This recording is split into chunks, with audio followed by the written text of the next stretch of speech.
So here is how to reverse image search. Starting off, you first need to head over to Google in your browser. And as you can see, I'm already here. I'm currently in the images section of Google. So let's first choose an image. Let's go with this one. After clicking on the image, I'll right-click on it and then select Copy Image Address from here. After that, I'll open up a new tab and go over to images.google.com. From here, click on Search by Image or the camera icon here. After that, I'll paste in the link right over here.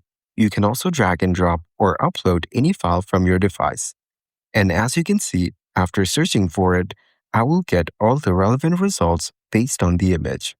There's also another way to do this. For example, if you open up an image and right-click on it, we can click on Search this image with Google Lens from the options. So just click on this option right over here.